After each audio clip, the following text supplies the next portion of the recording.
ओम शांति। आज का दादी जी से प्रश्न है, कोई कोई आत्मा हमसे व किसी से भी अच्छी तरह बातचीत नहीं करती है, तो उसके प्रति हमारी वृत्ति कैसी होनी चाहिए? तो इसका उत्तर है, कोई युक्ति निकालकर उसे नजदीक लाना चाहिए। खुली और सच्ची दिल से बात करने में कितना फायदा होता है, वह सिखाना चाहिए। उसे छोड़ नहीं देना है। हमारे से बातचीत नहीं करता, कोई से नहीं करता, तो खुद से करता रहेगा। गूंगा भी है तो अंदर से बातें करता है। अच्छा संग नहीं होगा तो किसी से बात करेगा? अच्छा संग नहीं होगा तो फिर किससे बात करेगा? खुद से बात करेगा। कोई किसी से भी बात नहीं करता तो डेंजर अर्थात खतरा है। ये एक डिप्रेशन का सिम्टम भी है। किसी से बात नहीं कर रहा है, किसी में या कोई बात में इंटरेस्ट नहीं बता रहा है, तो अपने अंदर उसके संकल्प ज्यादा चल रहे हैं, अर्थात ये खतरा है। कोई जैसे वैसे करता तो भी उसकी लाइफ नहीं बनती। मुख्य बात है दूसरों के साथ हम कैसे वार्तालाप में आए और वह हमारे साथ कैसे आए। हम एक दो की उन्नति अर्थ व्यवहार रखते हैं। स्थूल कम्युनिकेशन के आधार से आज दुनिया में अच्छा व्यवहार है। हमारा भी आपस में कम्युनिकेशन अर्थात संबंध है, तो हम एक दो को किसी ढंग से भी मदद कर सकते हैं। एक दो से कई बातें सीखने को मिलती है। कोई रूखे सूखे होते तो इसकी इतनी जरूरत नहीं समझते, या कोई अभिमानी होते हैं। अगर मेरे में कोई कला है तो ऐसे नहीं मैं एक तरफ बैठ जाऊं, मेरे द्वारा किसी को मदद मिल सकती है तो मुझे खुशी होती है। ज्ञान मार्ग की मंजिल ऊंची है। हम एक यात्रा पर चल रहे हैं, तो हमें एक दो को मदद करनी है। अगर बाबा से हमारा कम्युनिकेशन अच्छा होगा तो हम बाबा से भी सखा भाव से अच्छी बात कर सकेंगे। आपस में बातचीत करने से हल्कापन रहता है, स्नेह भावना व रिगार्ड रहता है। नेक्स्ट प्रश्न है, अभी जो थोड़ा सा समय रहा हुआ है उसमें हम अपने आप को कैसे परिवर्तन करें और ब्राह्मण जीवन का आनंद कैसे लूटें? तो बहुत ही अच्छे से दादी जी समझा रही है कि समय थोड़ा है या बहुत, लेकिन ब्राह्मण लाइफ की वैल्यू का जिसे पता चल जाता है वह थोड़े समय में ही स्वयं को परिवर्तन कर लेता है।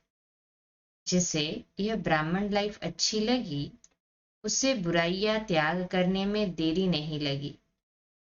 बुद्धि में आया यह सब पुराना है, पुराने से क्या प्रीत। सेकंड में उससे प्रीत छूट जाती है, कुछ खींचता नहीं। यह सब अल्पकाल सुख देने वाले है। यह बात लग गई तो सेकंड में त्याग हो जाता है, तपस्या शुरू हो जाती है। और जिसे तपस्या का रस बैठा वह सोल कॉन्शियस बन बाबा से लिंक जोड़ शक्तिशाली बन जाता है। उसे ब्राह्मण जीवन कठिन नहीं लगता है। कोई ब्राह्मण जीवन बनाने में टाइम लगाते हैं, कोई ब्राह्मण बनकर फिर पास्ट लाइफ में वापस चले जाते। उन्हें ब्राह्मण जीवन कठिन लगी, क्यों? क्योंकि कोई न कोई चीज खींचती रहती है, या कोई चीज या कोई व्यक्ति खींचता है। ब्राह्मण जीवन में एंजॉय नहीं कर पाएगा, अटैचमेंट है ना कहीं, तो वापस वही चीज आकर्षित करेगी। जिसे पुरानी बातें अच्छी लगती है वह तपस्वी नहीं बन सकता, क्योंकि तपस्या का आधार ही त्याग है। आज भी बाबा ने मुरली में विशेष यही स्लोगन दिया ना कि सच्चा त्यागी किसे कहेंगे। त्याग कर रहे हैं ये भी मन में भाव न आए कि हम त्याग कर रहे हैं, तब वो त्याग सच्चा है। इसलिए बाबा ने आज स्लोगन में भी हमें क्या कहा, विकर्मों और विकारों का त्याग करना ही सच्चा त्याग है। कभी चीजें बातें ये तो बहुत ऊपरा ऊपरी बातें हो गई। आज जैसे हमने स्वमान में लिया, मैं योगी सो प्रयोगी आत्मा हूं, तो प्रैक्टिकल इम्प्लीमेंटेशन है ना। ज्ञान माना ही हमारी लाइफ, हमारी जीवन प्रैक्टिकल में दिखाई दे कि क्या परिवर्तन हो रहा है। नहीं तो तपस्या कैसे कर पाएंगे, या तपस्या का स्वरूप कैसे बन पाएंगे। विशेष अटेंशन रहे कि यह बात लग गई कि अल्पकाल का सुख सब त्याग कर दिया तो सेकंड में त्याग हो जाता है, तपस्या शुरू हो जाती है। और जिसे तपस्या का रस बैठा, वह सोल कॉन्शियस बन बाबा से लिंक जोड़ शक्तिशाली बन जाता है। उसे ब्राह्मण जीवन कठिन नहीं लगता। कोई ब्राह्मण जीवन बनाने में टाइम लगाते हैं, कोई ब्राह्मण बनकर फिर पास्ट लाइफ में वापस चले जाते। उन्हें ब्राह्मण जीवन कठिन लगी, क्यों? क्योंकि कोई न कोई चीज खींचती रहती है। जिसे पुरानी बातें अच्छी लगती है, वह तपस्वी नहीं बन सकता। अगर सेवा भी करता तो अपने को खुश करने के लिए करता, सच्ची सेवा नहीं है। आज का आया हुआ भी ब्राह्मण जीवन में बड़ा आनंद ले सकता है। नया नया बाबा का बच्चा बना हो ना, पर पूरा निश्चय हो तो आनंद ले सकता है ब्राह्मण जीवन का। इसके लिए पूरे त्यागी बनो। सब विकारों का अंश मात्र भी और विकर्मों का अंश मात्र भी त्याग करना है, तब तपस्वी कहेंगे ना। छोड़ो तो छूटो। कब छूटेगा कब छूटेगा ये करने की जगह अभी अभी ये संकल्प ले लो दृढ़।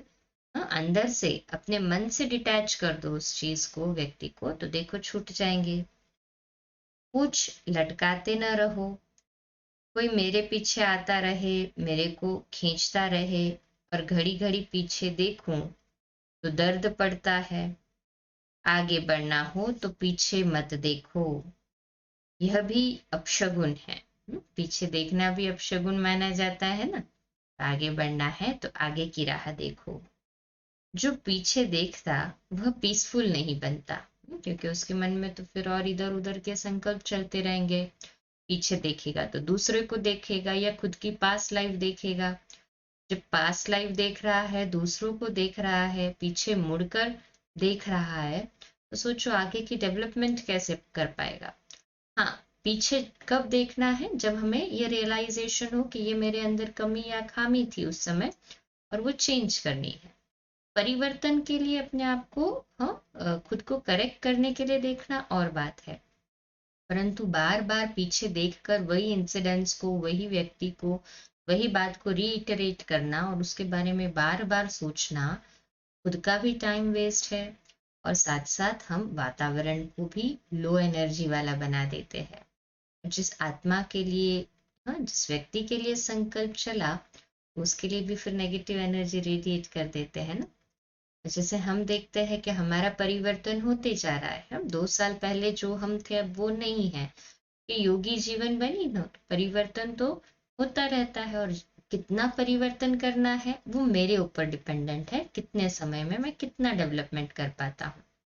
वैसे ही दूसरे ने कुछ पास्ट में किया और वो हम पकड़ कर रखे और उसकी वजह से खुद को डिस्टर्ब करे, तो कितना बड़ा घाटा है भाई। उसके भी तो जीवन में परिवर्तन आ रहा होगा ना, वो भी परिवर्तन कर रहा होगा। उसकी लाइफ से खुद की लाइफ को कनेक्ट ना करे, चाहे वो परिवार में भी हो आपके व्यक्ति, परंतु खुद को डिटैच, न्यारा और प्यारा जितना रखेंगे ना, उतना ही हल्के रहेंगे और सामने वाले को भी परिवर्तन होने में मदद मिलेगी।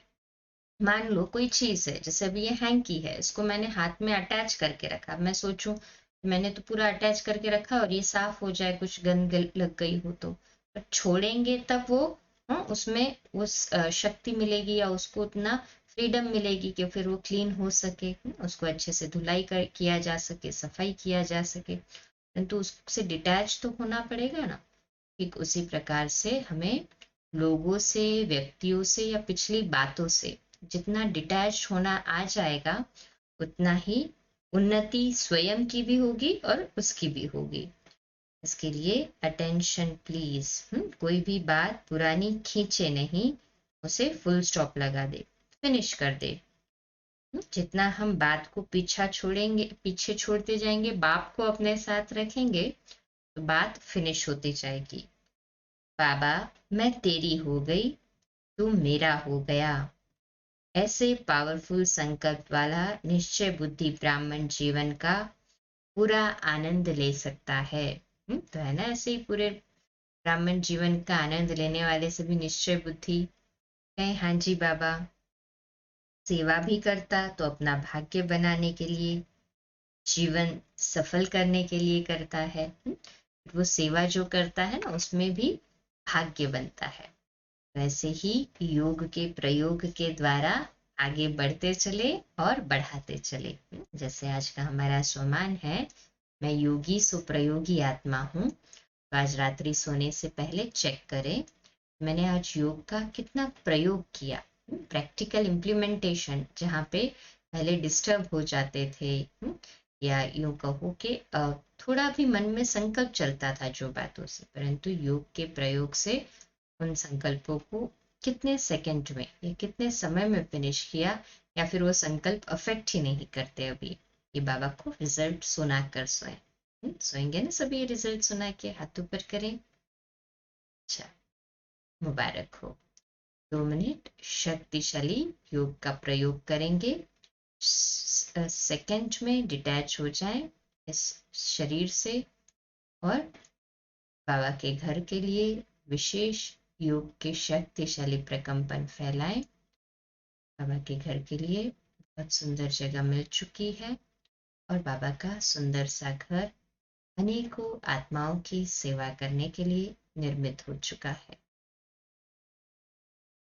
साइलेंस, शक्तिशाली प्रयोग, बाबा के घर के लिए प्रकंपन फैलाएं।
अच्छा, कल सुबह लाइव अमृत वेला में मेडिटेशन के लिए मिलेंगे 3:30 से 4:30 और 4:30 से 5 मुरली, और रात्रि क्लास में ऐसे ही 8:45 बजे।